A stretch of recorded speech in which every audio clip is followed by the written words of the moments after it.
Community and Beatles fans, today I wanted to do a video to commemorate the 20th anniversary of George Harrison passing away. Of course, he passed away November 29th, 2001, and I can remember the shock at hearing that. We knew he'd not been well. We knew he'd been struggling with throat cancer. He'd been attacked by an intruder in his home who had stabbed him multiple times. So George had not been well, but still, just anytime you hear of a significant death of a musician, and for me, George Harrison, being a big Beatles fan, I mean, there was nothing more tragic, obviously, than hearing that one of the Beatles had passed away, and just the shock of that was really profound. And it's still hard to believe that he's gone, especially seeing the Get Back documentary where he's there and playing such an integral part to the whole Get Back sessions and all the developments that took place there. But George, absolutely a fantastic guitarist. The Beatles would not be what they are, not only without his guitar work, but also with his songwriting and the songs that he contributed and the ideas that he put forth as part of that Beatles partnership. So today I wanted to do, just very quickly, a top 10, my top 10 George Harrison songs. And I'm covering both his solo work and also his Beatles work. So number 10, Taxman, the leadoff track on Revolver. There's a reason they picked this track to lead off what some people consider the best Beatles album. I love the count in 1, 2, 3, 4, 1, 2, and then right in there, Paul McCartney plays a guitar solo on this track, which not a lot of people realize. Even though it's a George Harrison composition, Paul plays a blistering guitar solo. I'm not here to talk about Paul, though, but nonetheless, Taxman, great song, got a very universal theme.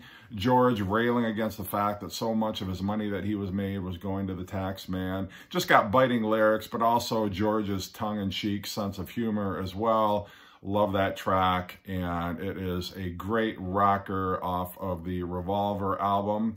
Number 9, now this is a song that not a whole lot of people might be familiar with, but it is off the Lethal Weapon 2 soundtrack, which was released in 1989. This is called Cheer Down. It does appear on, I think, 2 of George Harrison's greatest hits compilations.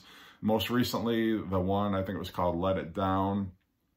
Great, great song, great hook, great melody. No idea why he relegated this to a soundtrack, because it really belonged on a George Harrison solo album. Even the Traveling Wilburys could have covered it. But I just love it. It is so, George had such a great gift for melody. He was underrated as a songwriter, but this track always gets me. Just a fantastic, not only song, melody, lyric. He's got George's slide guitar, work all over the track. Just a real memorable track. I wish it had been given a little more recognition than just to be kind of dumped into a soundtrack. Number 8, When We Was Fab, off the Cloud 9 soundtrack, not off the Cloud 9 album, off the Cloud 9 soundtrack. No, but that was George Harrison's solo album from 1987, and it is a fond look back to his Beatle days. There are some veiled references to the Beatles and some of their work. Definitely pays tribute to John on the track, but just a very sentimental, great song. Love it. Got a great melody. I love the psychedelic feel to it. Yes, it does have Jeff Lynne's production on it, so it feels a little bit like an ELO song, but I don't care. It's a great, great sentimental track, and it's one of my favorites. Number 7, Long, Long, Long, off the White Album, which for me is very weird because when I was growing up, that used to be one of my least favorite tracks on the White Album. It's just a little too quiet, a little too subdued, a little too melancholy for me. But over time, I've definitely come to appreciate that. I love just kind of that spooky organ that's playing all through it. You got Ringo's drums are mic'd so perfectly on this track where he's just kind of doing the fills, and it's very echoey. And it's really, John doesn't play on this track. It's just Ringo and Paul that accompany him for this particular song, but it's very effective. It's a spiritual song, yes, but I think it's less preachy than some of the other George Harrison songs that he's put out since that time.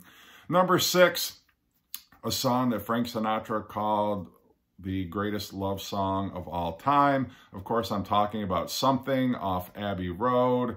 Just a classic, classic love song. One of the things that I really like about the Get Back documentary is you get to see him. He's got the melody, but he hasn't yet come up with the lyrics. And they're talking about attracts me like a pomegranate, attracts me like a cauliflower. He hasn't gotten all the lyrics yet, but it's fun to see that song in development. And then he would flesh it out a bit more when he did a demo on his birthday in February of 1969.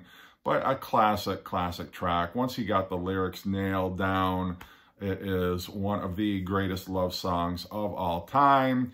He's been a little bit cagey about, well, was it written for his wife at the time, Pattie Boyd, but I believe at the time he did credit her as the inspiration. But since then, since they divorced, I think he's kind of separated himself a little bit from that story. But regardless of who it was written about, it is still just a classic, great George Harrison track. Number 5, Give Me Love, Give Me Peace on Earth, from his second proper solo album, Living in the Material World.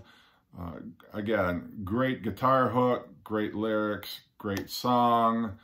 I don't know if it was a #1 single. It might have been, should have been if it wasn't, but another just great solo track, especially following All Things Must Pass. Right out of the gate, he came out with another winner, and I've always just had an attachment. I think it's one of my earliest memories hearing a George Harrison track was this one.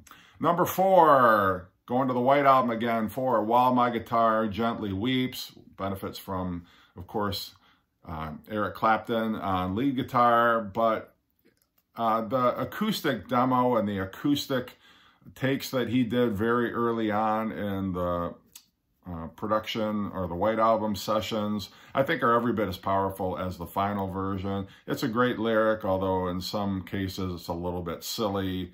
I look at the floor and I see it needs sweeping. Not sure, but it's no less ridiculous than The Movement You Need Is on Your Shoulder from Hey Jude. But just still a classic, classic track. Everything about it works. Of course, it doesn't hurt to have Eric Clapton playing lead, but just a great, great George Harrison White Album track. Number 3, going to the All Things Must Pass album for I'd Have You Anytime. Such a sublime song, great lead-off track. I love You Have. It sounds like chimes, or maybe it's xylophone or something in the background. I love George's lead guitar. It's just a mellow track. I mean, to lead off a double album with just such a melancholy, but I don't care. I never get tired of that song. I just want to hear it over and over again.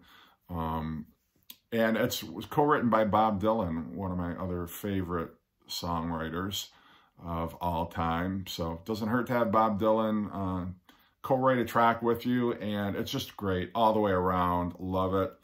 Number 2, I'm going back to All Things Must Pass for Let It Down, which was actually a song that George had written around the time of the White Album. You hear him play a little bit of it, I believe, in the Get Back documentary. If it's not in that documentary, you definitely can hear it on some of the bootlegs around that time. But just a strong, strong song. Always loved the hook on there. Every single thing about that track is catchy, from the bum, bum, bum. I mean, this song benefits from the Phil Spector production, one of my favorite tracks on that album. And I think it really, Phil Spector helped capture, made it so epic. You've got the drum, you know, I don't know who it is, if it's Ringo on the track, whoever, but it's beating the hell out of the drums. You got the brass, you've got the guitar lead, and then it all kind of quiets down to that simple, quiet organ and the drum beat where he starts singing the verses. And then it picks up again to this crescendo and the choruses. Just great, brilliant songwriting. George Harrison, there was nobody in the Beatles writing better songs in 1970 than George Harrison. And my number one song, favorite George Harrison song of all time, is going to be Here Comes the Sun off Abbey Road. Always puts me in a good mood, always lifts me up, puts a smile on my face when I hear that track.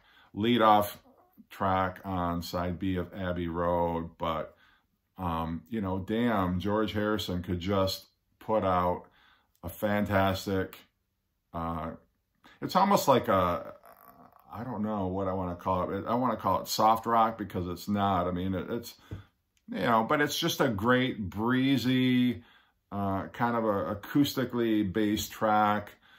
Just beautiful, gorgeous, off my second favorite Beatles album. But nonetheless, that's my top 10 George Harrison songs. Let me know in the comment section what yours would be. Not an easy task, I can promise you that. But anyway, R.I.P. George, we miss you. And thanks for leaving us with all the great music. All right, take care.